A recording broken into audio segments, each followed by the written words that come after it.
सबके ये हालेलुया। खुदावंद भला है और उसकी शफकत और उसकी वफादारी पुश्त दर पुश्त रहती है। आमीन। और हम उसकी वफादारी में शामिल हैं।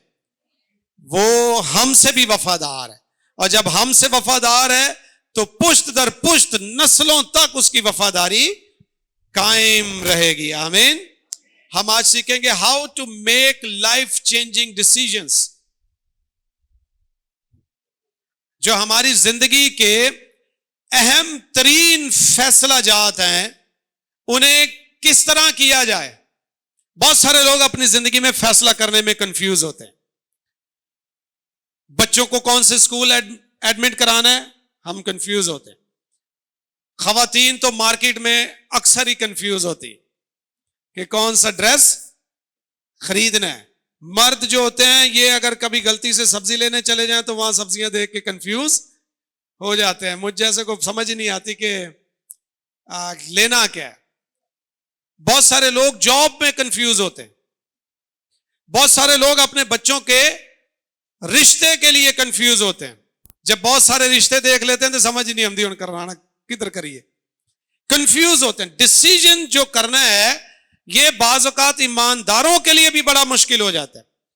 एक तो आम फहम लोग फैसला नहीं कर पाते, और जिंदगी के अहम फैसले जो होते हैं वो कैसे हमने करने हैं। और खास तौर पर बतौर ईमानदार, मैं दुनिया की बात नहीं कर रहा हूं, चंद एक खास कीज मैं आपके सामने रखूंगा, नुक्ते आपको दूंगा कि फैसला करने से पहले जरा इन नुकात को अपनी जिंदगी में चेक कर ले, देख ले, और फिर फैसला करें। और कम ऐसे फैसले होंगे जहां पर आपको शर्मिंदगी का सामना करना पड़ेगा, क्योंकि कोई भी परफेक्ट रूल नहीं है। बहुत सारे और भी ऐसे नुकात हो सकते हैं जो इसमें शामिल किए जा सकते हैं। इनमें से कुछ ऐसे भी हो सकते हैं जो आपके लिए फायदेमंद नहीं भी हो सकते हैं। लेकिन ये वो नुकात है जो ईमानदारों के लिए हैं। किसके लिए हैं? खुदा के बेटों और बेटियों के लिए हैं कि कब हमने फैसला करना है। जब जिंदगी का कोई खास फैसला करें, खिदमत के हवाले से हो, बच्चों के हवाले से हो, अज़दवाजी जिंदगी के हवाले से हो, काम कारोबार के हवाले से हो, या किसी भी तरह का कोई ऐसा अहम फैसला जिसका असर हमारी जिंदगी पर होना हो, वो कैसे करना है हमने। उसके लिए कौन से ऐसे स्टेप्स हैं जिन्हें हमने देखना है, और अगर वो बात उन स्टेप्स पर पूरी आती है फिर हम वो फैसला करें, वरना हम ना करें। पॉइंट नंबर 1, जल्दबाजी में फैसला ना करें। हमारी जिंदगी का सबसे बड़ा प्रॉब्लम क्या है? जल्दबाजी में फैसला करते हैं। जैसे ही मार्केट पहुंची, एक ड्रेस सामने नजर आया, खरीदा, उसके बाद अपनी बहन के ड्रेस के लिए किसी दूसरी जगह गया, उत्थे दो चंगा नजर आ गया। होता ही या नहीं होता?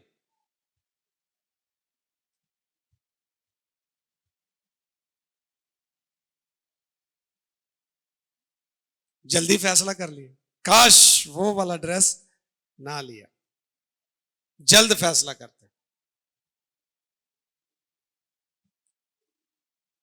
पसंद नापसंद में भी बहुत जल्दी फैसला करते हैं। हम बाज़ औक़ात बहुत जल्द फैसले करते हैं। खिदमत में भी जल्दी फैसले करते हैं। अक्सर लोग मेरे पास आके कहते हैं, पाद साहब इतनी देर हो गई है, काम क्यों नहीं हुआ? पाद साहब इतनी देर हो गई, ये काम क्यों नहीं हुआ? फटाफट करो, फटाफट करो, ये जगह खाली होगी, फटाफट उठे किसी ने बात हो, ये ओहदा खत्म हो गया, फटाफट यहां किसी दूसरे को लेकर। ये जो जल्दी है ना, इसके लिए आम फहम एक जुमला बोला जाता है, जल्दी का काम।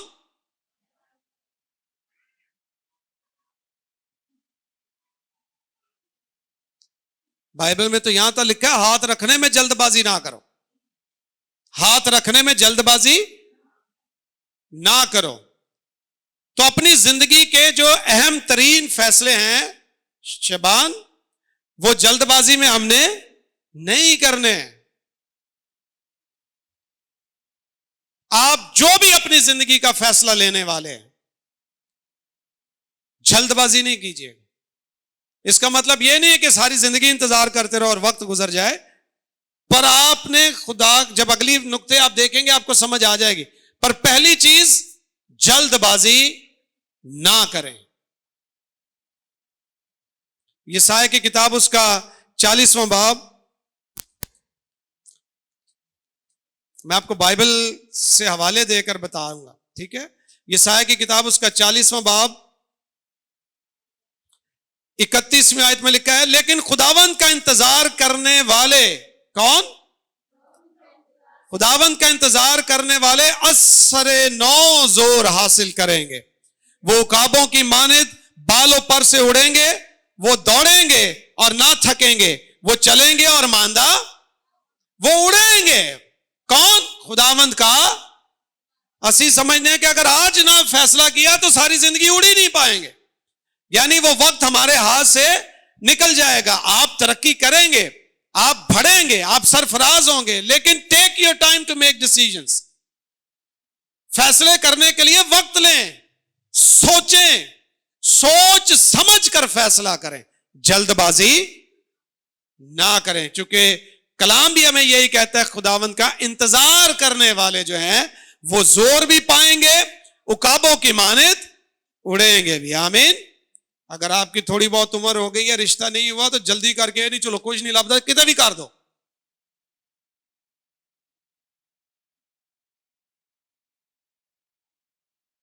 टाइम बड़ा हो गया, कर दो, बस टाइम बड़ा हो गया ना। जल्दबाजी ना करें। इसे बाइबल में इस तरह भी लिखा है, खुदावंद के कवि हाथ के नीचे कैसे रहो? क्या लिखा बेटा? खुदावंद के कवि हाथ के नीचे कैसे रहो? फिरौतनी से रहो, तो वो तुम्हें कब करेगा? इसका मतलब यह है कि आपको फिरौतनी से रहना। अब जिसे खुदावंद के कवि हाथ के नीचे फिरौतनी से रहना है, यह टाइम टेकिंग काम है। फिरौतनी से रहें। चर्चिज की जो सबसे बड़ी प्रॉब्लम है वो ये है, आज तौबा की थी, कल सानू बपतिस्मा दो, परसों असी गैर जुबाना बोलनिया ने, तरसों सानू अगे बिठाओ, ते एवें को दो को हफ्ते लगाओ तो सानू फटाफट माइक फड़ाओ, ताकि असी ना ये पता है मेरी खिदमत क्या है, ना ये पता है मेरा बुलावा क्या है, ना ये समझ है मेरी जरूरत क्या है। हमें जल्दी पड़ी होती। आप अंदाजा करें, खुदावंद यीशु मसीह, खुदा का बेटा, मुकद्दसा मां मरियम से पैदा हुआ, जिसकी पैदाइश मौजज़ा है, जिसे बचपन से पता है कि मैं कौन हूं, बचपन से पता है। 30 बरस इंतजार किया उसने। कितने बरस? वे तो पादरी ने बिगड़, सानू 2 साल हो गए ने, सानू पादरी ने कोई ओहदा ही नहीं दिता। भाई तुसी ओहदे लिए चर्चा है, इसीलिए चर्च बर्बाद हो रहे हैं।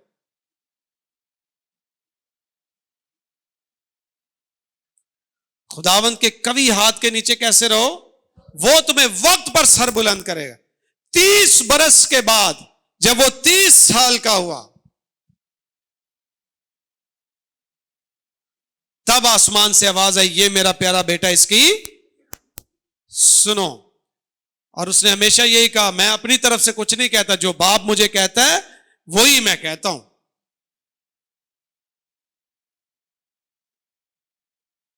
और यहां तो जिनको मुकर्रर किया जाए, कहते ना सी मुकर्रर हो गए, अनाउंस भी हो गए, साडा नाम ही हो गया, जो मर्जी करिए, सानू किसी ने पूछने की लोड़ नहीं है। उसने कहा, आसमान और जमीन का कुल इख्तियार, कितना इख्तियार दिया गया है? कितना इख्तियार शहर मिला था उसे? कुल इख्तियार। उसके बावजूद भी लिखा है कि वो ताबेदार रहा, मरते दम तक ताबेदार रहा, और अपनी मर्जी से कुछ नहीं किया। हमें तो एक डिपार्टमेंट का इख्तियार मिल जाता, सी पूरे गिरजन वक्त पा देने।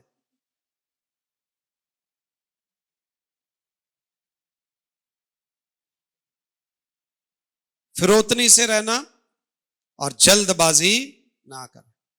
सो अपनी जिंदगी में फैसलों के लिए क्या नहीं करनी, हमने जल्दबाजी नहीं करनी है, फिरौतन रहें, सब्र करें। खुदावंद के इंतजार करने वाले उकाबों की माने दौड़ेंगे। आमीन। और अगर आपने जल्दबाजी की तो फिर बहुत सारी प्रॉब्लम्स का सामना भी करेंगे। दूसरा, जब आपकी जिंदगी तारीकी, ईमानदारों की बात कर रहा हूं, जब आपकी जिंदगी तारीकी में हो, यानी आप कमजोरी की हालत में हो या गुनाह की हालत में हो, फैसला ना करें। और सबको पता होता है हम कौन सी हालत में, आजकल हम क्या, किस तरह की रूहानी जिंदगी से गुजर रहे हैं। दूसरे लफ्जों में, तारीकी में फैसले ना करें, खुदा के कलाम की रोशनी में फैसले करें। आमीन। कैसे फैसले करने हैं? खुदा के कलाम की, यशायाह की किताब, उसका 59वां बाब 59 पहली आयत से, और देखो खुदावंद का हाथ छोटा नहीं हो गया कि बचा ना सके, और उसका कान भारी नहीं कि सुन ना सके, बल्कि तुम्हारी बदकिरदारी ने तुम्हारे और तुम्हारे खुदा के दरमियान जुदाई कर दी है, और तुम्हारे गुनाहों ने उसे तुमसे रूपोश किया, ऐसा कि वो, ये जो गुनाह है ये खुदा को हमसे दूर करता है, और जब खुदा हमसे दूर हो गया तो हम कहीं सही फैसला कर सकेंगे? तो जब आपकी हालत रूहानी तौर पर कमजोर हो, जिंदगी के अहम फैसले ना करें, क्योंकि रूहानी तौर पर आपकी अकल कमजोर हो चुकी है और इब्लीस ने आपकी अकल पर क्या कर लिया हुआ है? कब्जा कर लिया हुआ है। सो कमजोरी, रूहानी कमजोरी और गुनाह की हालतों में फैसले ना करें, वरना गलत फैसला कर लेंगे। चूंकि खुदा हमसे दूर हो जाता है, और फिर खुदा हमें, रोमियो में लिखा है ना, वो उसने फिर उन्हें छोड़ दिया, उनकी अकलों के मुताबिक छोड़ दिया, ताकि वो निकम्मी हरकतें करें।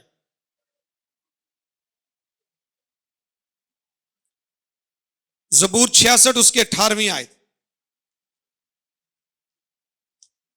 ज़बूर 66,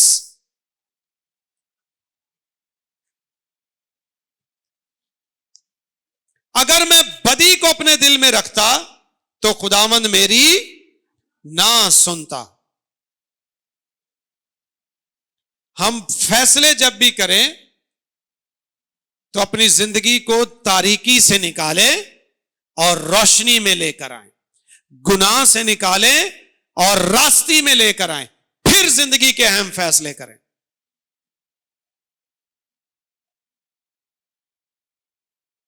फिर हमेशा कामयाबी होती।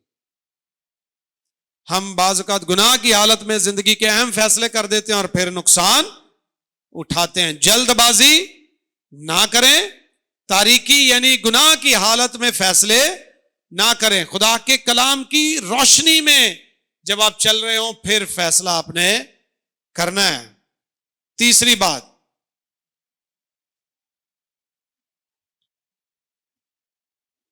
बगैर मुशावरत लिए फैसला ना करें। अकेले फैसला, ये वो फैसले हैं जो आपकी जिंदगी के बड़े बड़े फैसले हैं।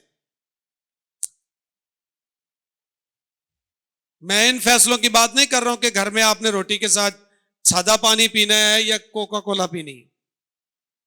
बात समझ में आ रही? जो जिंदगी, जिस फैसले से आपकी पूरी लाइफ पर असर होना है, आपके खानदानों पर असर होना है, आपकी आने वाली नस्लों पर असर होना है, उन फैसलों को करने से पहले मेक श्योर कि आप जल्दी में फैसला नहीं कर रहे। ये थोड़ी तुम बाहरों सारे दिन बाद आओ तो भुख लगी है, जिहड़ी शय सामने आए खाओ, तो ये नहीं कि पहला सोचो फिर किसी ने पूछो। ये छोटी छोटी बातें ये आप कर सकते हैं जो लाइफ चेंजिंग डिसीजंस हैं, वो आपने सोच समझ के करने, जल्दबाजी में नहीं करने। जब आप रूहानी तौर पर कमजोर हालत में हैं तब भी ना करें, अपने आप को पहले बहाल करें, फिर खुदा के पास जाएं और पूछें कि क्या करना है। और तीसरी बात, कभी भी अकेले बड़े फैसले ना करें, आप जरूर मुशावरत लें। सलाहकारों की कसरत में क्या है? सलामती है।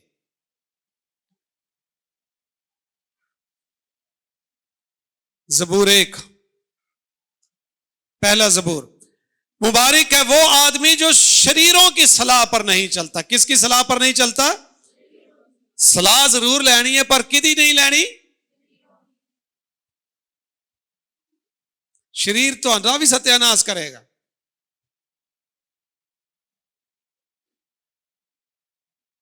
अंधा अंधे को राह दिखाएगा, दोनों कहां गिरेंगे? तो सलाह किससे लेनी है? जो एक्सपीरियंस्ड लोग हैं।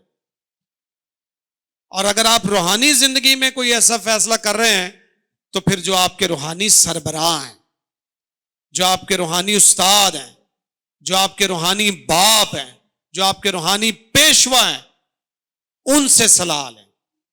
इसलिए जिंदगी का बड़ा फैसला करने से पहले अगर आपने बैठकर किसी से मशवरा भी करना है, तो दुरुस्त आदमी के साथ बैठे, दुरुस्त शख्स के साथ बैठे, देखें कि उसने पहले क्या किया है। आमतौर पर नहीं कहा जाता कि आप किसी को उसके दोस्तों से पहचान लेते हैं कि इसका मुस्तकबिल कैसा होगा।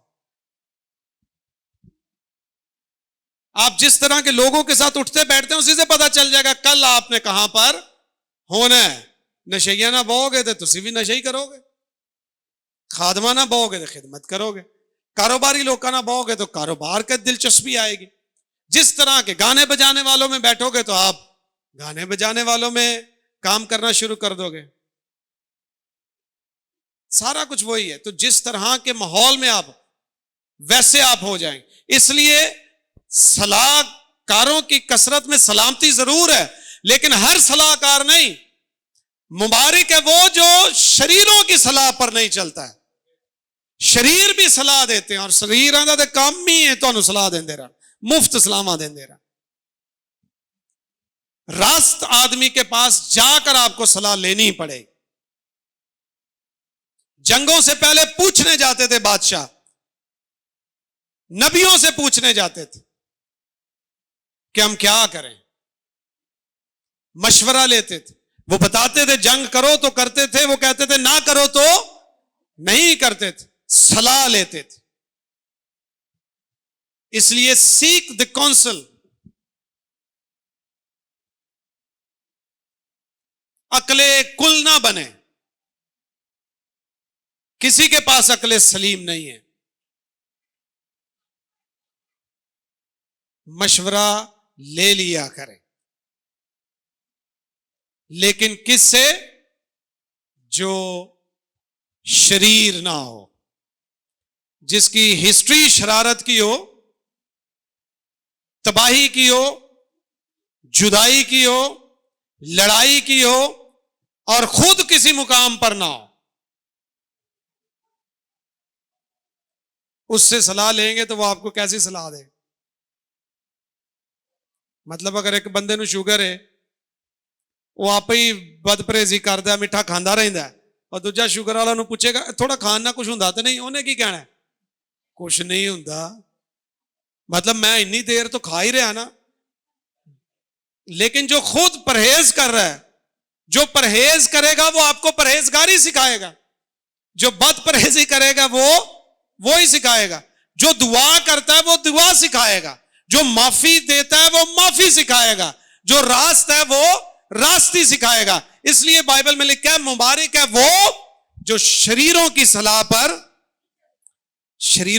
पर ना चले,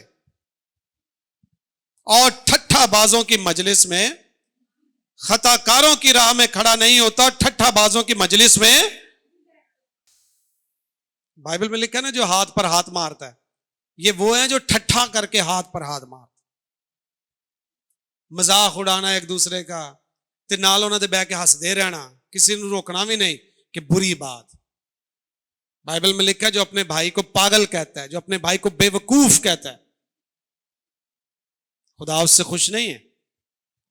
और हम बैठ के ठट्ठे में शरीक हो रहे होते हैं, चलो केड़ी साड़ी गल हो रही, हम इंजॉय करते हैं। अच्छा फिर होर सुनाओ, ठट्ठा बाजों की मजलिस में भांप लें और अपने आप को उनसे अलग कर लें, चूंकि आप और मैं भी इंसान है। अगर हम ठट्ठा बाजों की मजलिस में बैठेंगे हम भी वैसे ही हो जाएंगे। लेकिन अगर हम अच्छी मजलिस में बैठेंगे, बुरी सोबतें अच्छी आदतों को, अब ये तो बाइबल का फरमान है, तो परहेज करें। क्या करें?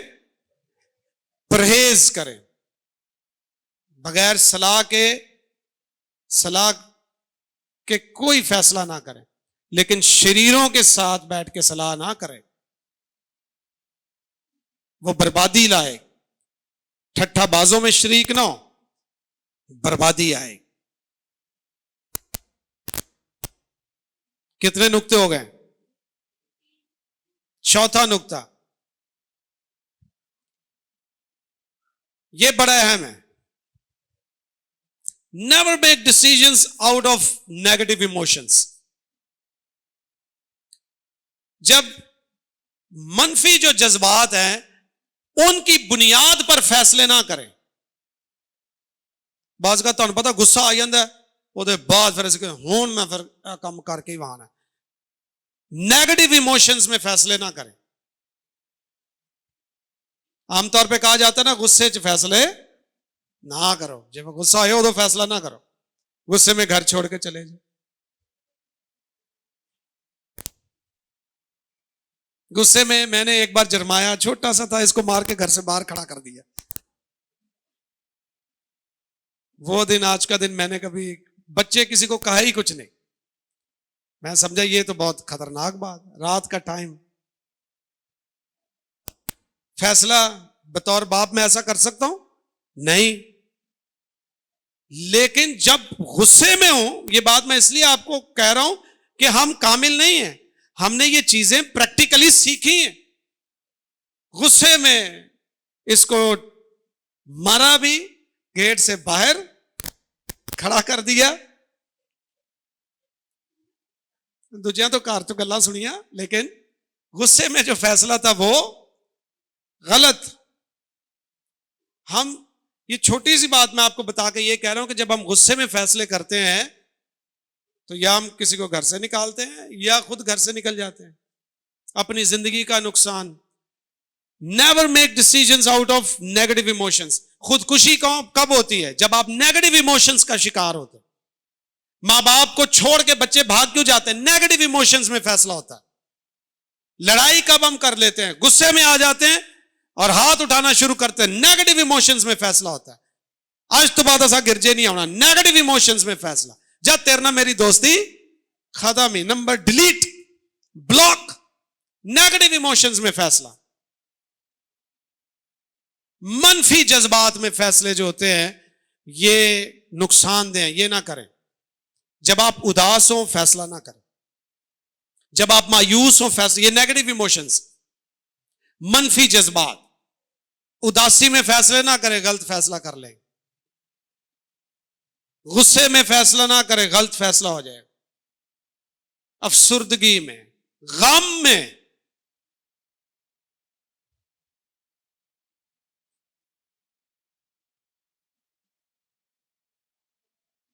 आपको पता है ये जो इमोशनल अत्याचार होता है ये फैसले बदली भी करा लेता है।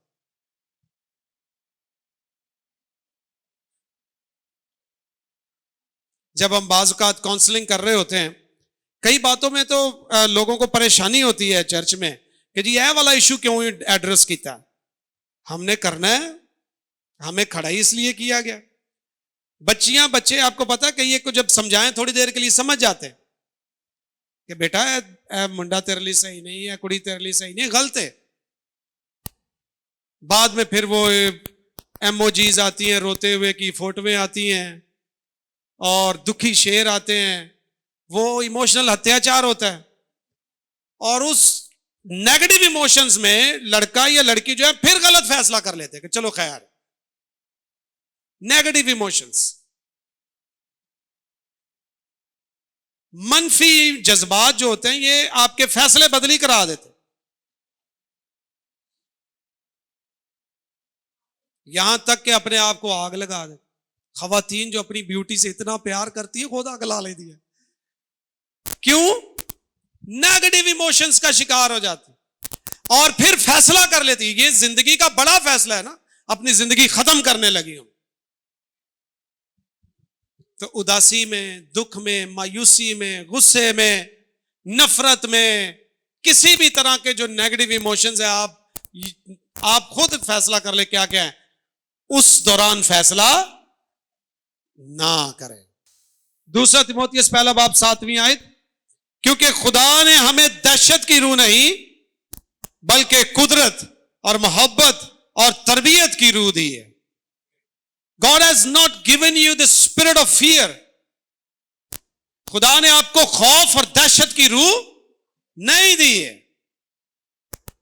मोहब्बत की रूह दी है, सब्र की रूह दी है, तरबियत की रूह दी।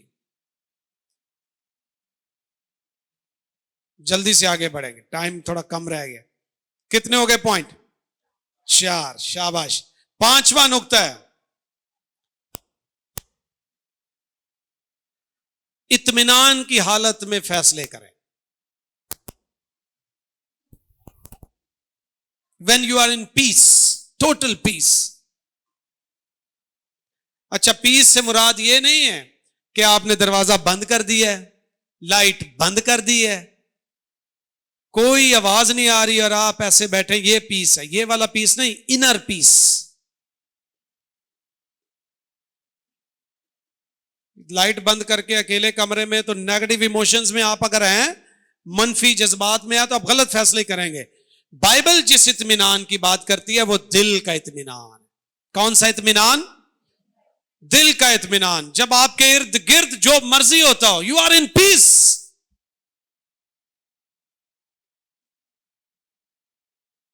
एक बेहतरीन हवाला है बाइबल में, मेरे साथ खोलिएगा, कुलसियों 3 बाब उसकी 15वीं आयत।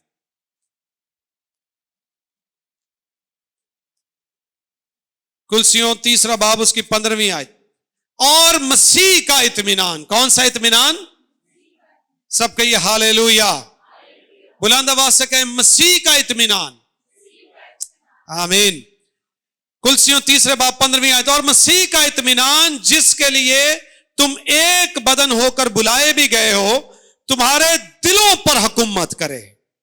क्या करे? मामला ही दिल दा है। अमर, किसका मामला है? दिल समझ जाए ना, बाकी ठीक है। फिक्रें यहां ही आती हैं, टेंशनें यहां ही आती हैं और फिर दिल ही घबराता है। इसलिए यीशु मसीह ने कहा, तुम्हारा दिल, तुम खुदा पर ईमान रखते हो, मुझ पर भी। तो क्या लिखा है? खास और मसीह का इत्मीनान। कौन सा इत्मीनान? मसीह का इत्मीनान, जिसके लिए तुम एक बदन होकर बुलाए भी गए हो। तुम बुलाए मसीह के इत्मीनान के लिए गए हो। उठते बैठते चलते फिरते सोते जागते इत्मीनान की हालत में रहें।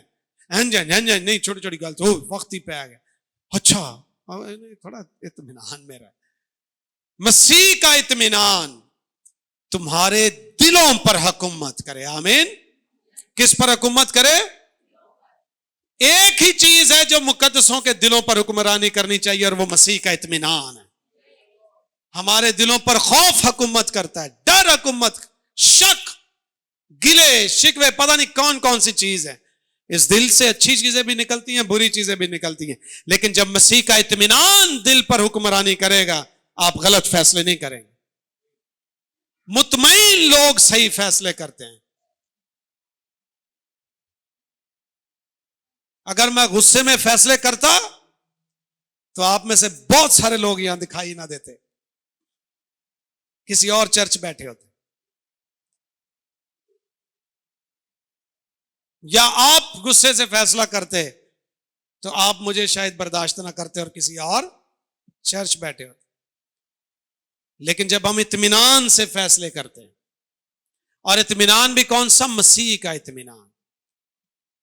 और मसीह का इत्मीनान हमें सब्र सिखाता है कि ये मामला भी हल हो जाएगा, ये मुश्किल भी हल हो जाएगी, ये वक्त भी गुजर जाएगा, खुदावंद मेरे साथ है, मैं अकेला और तन्हा नहीं हूं। तो इत्मीनान जो है वो हमारे दिलों पर क्या करे? हुक्मरानी करे। हुक्मरानी के लिए जो मैं मुतालिया कर रहा था, इसके लिए जो ग्रीक वर्ड है उसका सही तर्जुमा है, ये जो लफ्ज है ना एम्पायर। फादर साहब बड़ा अच्छा क्रिकेट खेलते रहे। एम्पायर जो होता है, umpire is the one who make decisions.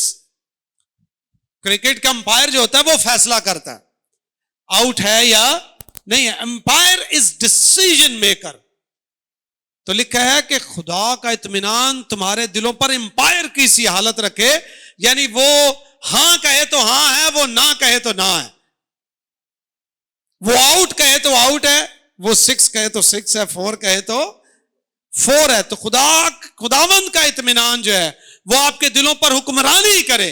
वो जब हुक्मरानी करेगा तो फिर चलेगी भी उसकी, और उसका इत्मीनान आपको इत्मीनान में रख के बताएगा कि जल्दबाजी में फैसला ना कर, गुनाह की हालत में फैसला ना कर, फलां से मशवरा कर, फलां से मशवरा ना कर। और छठी बात, कभी भी फाइनल डिसीजन ना करें जब तक जिस बात के लिए आप फैसला कर रहे हैं वो काम खुदा के सुपुर्द ना कर दें। हम फैसले करके खुदा के सुपुर्द करते हैं, पहले खुदा के सुपुर्द करें फिर फैसला करें। क्योंकि जब काम आप पहले खुदा के सुपुर्द करेंगे, खुदा आपको बताएगा ये काम सही है कि नहीं। अपने फैसले पहले खुदा के हुजूर रखें। God, this is what I am thinking, मैं ये सोच रहा हूं, खुदावंद तू बता मैं क्या करूं। वो फिर आपकी रहनुमाई करेगा।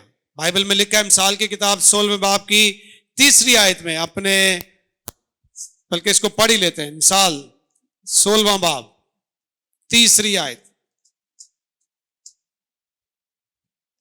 अपने सब काम खुदावंद पर छोड़ दे तो तेरे इरादे, अपने सब काम किस पर छोड़ दे? खुदावंद पर। वो हमारे राह की रहनुमाई करेगा।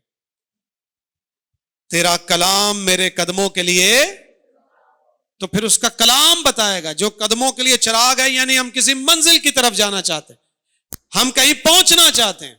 जब हम फैसले करते हैं तब भी तो हम कहीं पहुंचना चाहते हैं, अचीव करना चाहते हैं। तो कलाम हमारी रोशनी है। अपने इरादे, अपने फैसले खुदा के सुपुर्द करें। एक आखिरी पढ़ते हैं, उसके बाद फिर कभी 7वीं और आखिरी बात। जब ये प्रोसेस आप कर लें, दुआ कर लें, खुदा से पूछ लें, खुदा के इत्मीनान में फैसला करें, मशवरा भी ले लें, शरीरों से भी बच जाएं, जो भी नुक्ते आपको मैंने बताए, फैसला कर लें, उसके बाद फिर फैसलों पर अफसोस ना करें, डटे रहें। फैसला कर लें तो फिर अफसोस, कर लिया फैसला, और ये नहीं कि पुट्ठा फैसला कर ले तो बस ठीक है, डटे रहे। जब आपने खुदा की मर्जी से, जो खुदा के बताए हुए कायदे हैं उसके मुताबिक फैसला किया, तो आप कभी गलत फैसला करेंगे ही नहीं। फिर आप उस सही फैसले पे क्या हो जाएं? डट जाएं, कायम हो जाएं, खड़े हो जाएं, मजबूत रहें। क्यों? क्योंकि जब इब्लीस आपको गलत फैसला कराने में नाकाम होता है, फिर वो आपके सही फैसलों में आके आप में ये शक डालने की कोशिश करता है कि ये फैसला सही नहीं। क्योंकि वो कहेगा इसने दुआ करके फैसला किया है, मैं इसको दुआ से नहीं रोक सका, मैंने इसको कहा चल कल ही कर ले, इसने फिर मशवरा किया है कुछ लोगों के साथ, वहां भी मैं नाकाम हो गया हूं। इसने तो अपना फैसला करने से पहले ये सारी बातें खुदा के सामने भी रख दी थी। इसने फैसला भी जज्बात में नहीं किया है, गुस्से में, मायूसी में, किसी भी तरह इसने फैसला भी होश और आवाज में किया है, इत्मीनान की हालत में किया है। फैसला इसने अब सही कर लिया, हुण मैं की करा? फिर इब्लीस क्या करता है, आके आपको शक में डाल देता है। Never regret. अगर आपने खुदा की मर्जी से फैसला किया, खड़े रहें उस फैसले पर, कायम हो जाएं उस फैसले पर, जितना मर्जी नुकसान हो, फिर परवाह नहीं है। इसलिए मुझे किसी की परवाह होती ही नहीं है। पहले मैं सोचता हूं, मशवरा करता हूं, पूछता हूं लोगों से, दुआ करता हूं, फिर फैसला करता हूं, और फिर मैं उस पर कायम रहता हूं, जो मर्जी हो जाए। क्योंकि इब्लीस को फिर यही मौका होता है कि आगे फैसले से इसको वापस ले आओ। तो नेवर रिग्रेट। आमीन। आपके फैसले पर असरअंदाज नहीं हो सकेगा, तो फैसला करने के बाद वो कहेगा नहीं नहीं पीछे आ जाओ, पीछे आ जाओ, पीछे आ जाओ, पीछे आ जाओ। नहीं, खड़े रहें, क्योंकि जो फैसले खुदावंद की तरफ से हैं वो आपको सरफराज करें। आमीन। God bless you.